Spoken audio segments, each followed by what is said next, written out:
Salut, on se retrouve dans une nouvelle vidéo YouTube et je suis tellement contente de revenir sur YouTube après 40 jours, un peu plus quand même. Et voilà, je reviens avec une vidéo assez spéciale.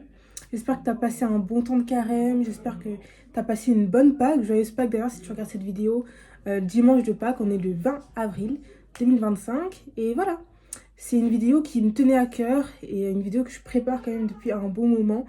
Et voilà, je vais enfin pouvoir poster, je vais enfin pouvoir t'en parler. Et je vais te parler du coup d'un livre. C'est, comme je dis, c'est une vidéo spéciale, hein, on va parler d'un livre. Et je vais en fait détailler ce livre et un peu essayer de t'expliquer de quoi parle ce livre. Alors si tu vois bien, le livre c'est Dieu, la science, l'épreuve.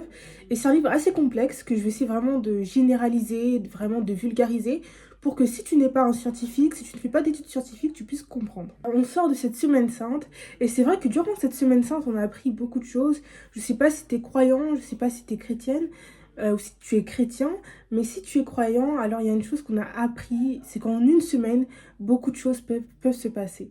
On est passé de Jésus qui est sur l'âne avec le lundi des rameaux à la résurrection de notre Sauveur et de notre Seigneur. Et c'est vraiment quelque chose d'incroyable qu'en une semaine, il puisse se passer toutes ces choses incroyables. Et je veux te dire, si tu n'es pas croyant, qu'en un seul jour, il peut aussi se passer beaucoup de choses. Et si tu te poses des questions sur des questions existentielles, sur qui est Dieu, sur s'il y a un Dieu, sur oh, la science, oh, la religion, bah, je voudrais te dire qu'il y a un lien entre les deux. Et c'est vrai que moi, pour un peu parler de moi, j'ai un background scientifique, hein, j'ai fait des études de sciences, donc je fais de la chimie. Et c'est vrai que quand j'étais plus jeune, je m'intéressais déjà aux sciences. Et que quand je disais que j'aimais les sciences, on me disait: ah, mais c'est bizarre, t'es croyante, mais les deux n'ont rien à voir. Les deux sont incomparables, les deux sont incompatibles. Et c'est vrai que je leur disais toujours: mais non, il y a un lien entre la science, entre la religion, entre Dieu, etc. Et les gens ne comprenaient pas. Et aujourd'hui, vraiment, cette vidéo, elle sert vraiment à te dire qu'il y a un lien entre les deux.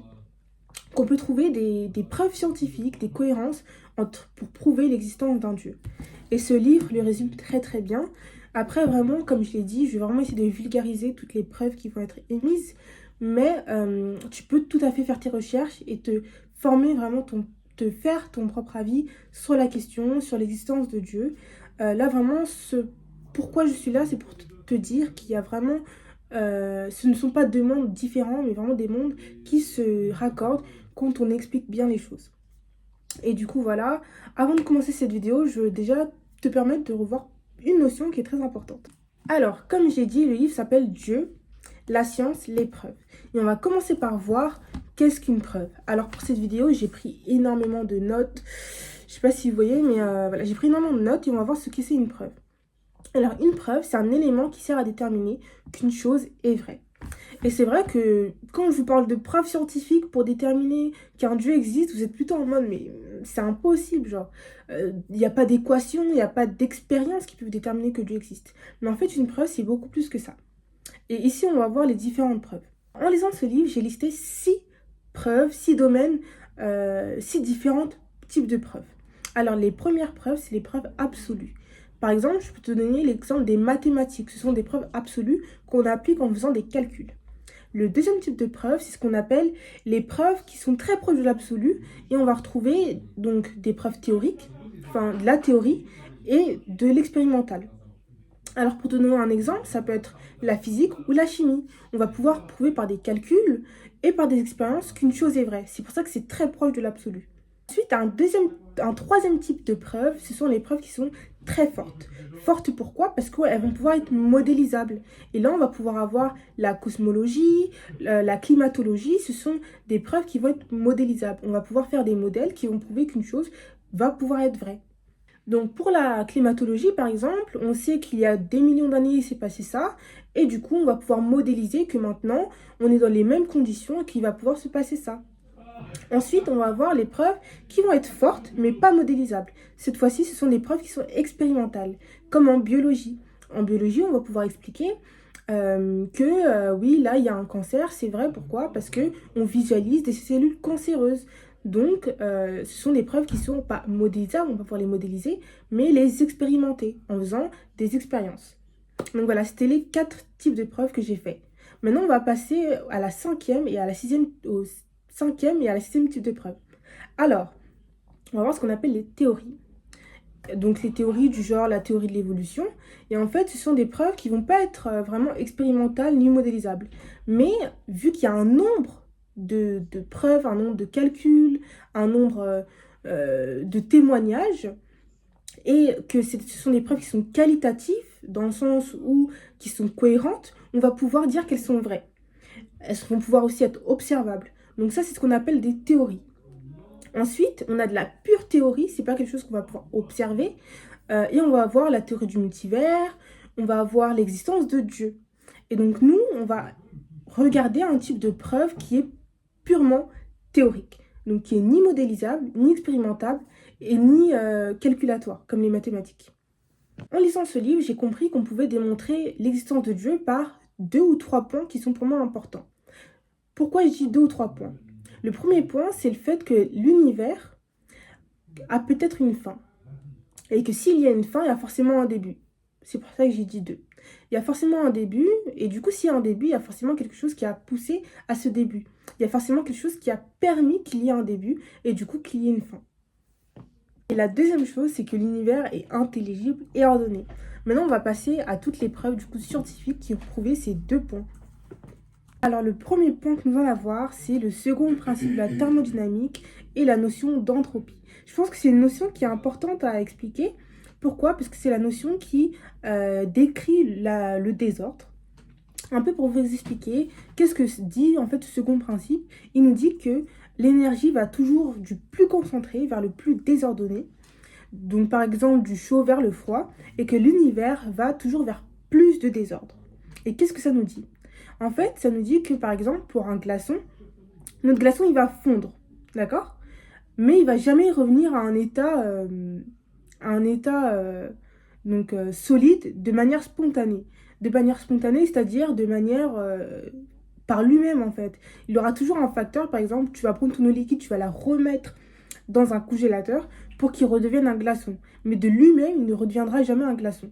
Et c'est un peu la même chose avec l'univers. C'est que l'univers, en fait, va toujours se tendre vers quelque chose de dispersé, vers quelque chose de désordonné, mais elle reviendra jamais à l'état d'où elle était d'elle-même, donc de façon spontanée. Et c'est ce qu'on va voir aussi dans le deuxième point. Alors, c'est l'état de mort thermique.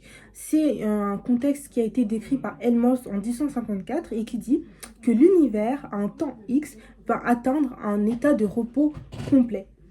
Et qu'est-ce que ça veut dire? C'est que toute source d'énergie sera dispersée, donc à une entropie maximale. Et ça, en fait, ça veut dire quoi? C'est que l'univers va atteindre un état où il y aura plus de différentes énergies, il y aura plus de différentes températures. Donc, la mort, il y aura une mort thermique. On n'aura plus d'échange de température, plus d'échange d'énergie. Que du coup, en fait, si on regarde bien, si l'univers atteint un désordre infini, s'il n'y a plus de différence d'énergie, s'il n'y a plus de différence de température, c'est qu'en fait, cet univers est en train de mourir et qu'il est en expansion finie. Et en fait, si l'univers est en train de mourir, s'il est en expansion infinie, c'est qu'il y a une fin. Et s'il y a une fin, il y a du coup un Dieu créateur qui a permis qu'il y ait un début, et du coup une fin à cet univers.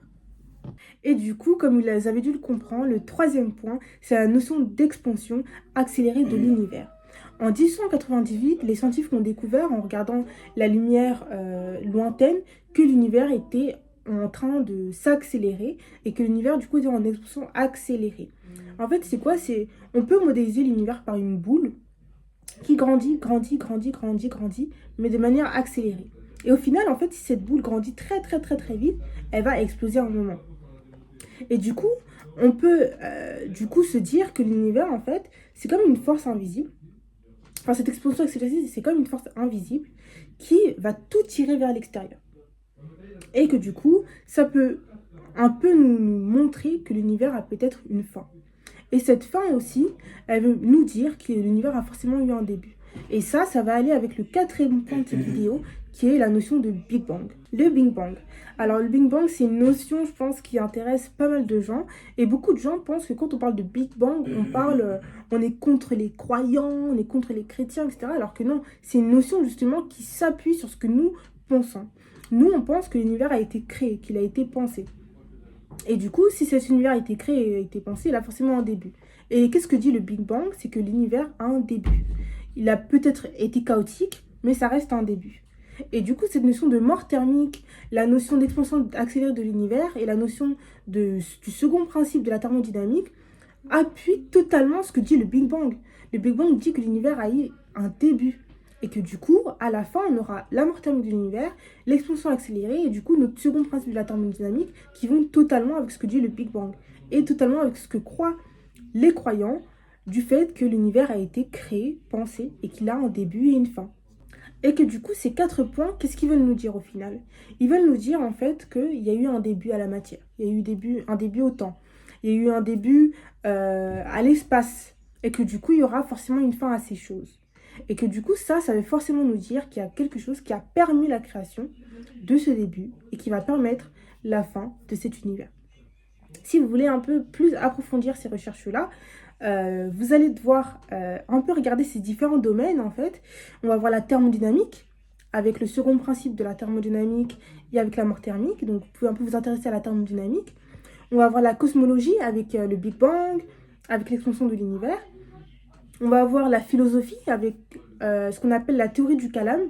La théorie du calame, c'est une théorie qui dit, l'argument du calame plutôt, c'est une théorie qui dit que tout ce qui a un début a une fin et du coup une cause. Et la cause, ça serait pour nous, les chrétiens, ou pour d'autres croyants, un Dieu créateur. Ensuite, un autre domaine que vous pouvez rechercher, ça va être les mathématiques. Les maths nous disent que l'infini n'existe pas. Mais ça, bon, j'approfondirai peut-être si vous voulez dans une vidéo. Et voilà. Donc, j'espère que vous avez aimé cette vidéo. J'espère qu'elle était quand même claire. N'hésitez pas si vous avez des questions, si vous voulez que j'approfondisse certaines choses. Mais c'est vrai que c'est assez compliqué de vulgariser des notions aussi complexes. Mais voilà, je voulais toucher pas que des scientifiques, hein, mais des gens voilà, qui se questionnent tout simplement, des gens qui sont curieux. Et voilà, j'espère que cette vidéo vous a plu. N'hésitez pas si vous voulez que je fasse une partie 2, si vous voulez d'autres sujets de vidéo, peut-être toujours en lien avec les sciences, peut-être en lien avec d'autres domaines. Et voilà, soyez bénis.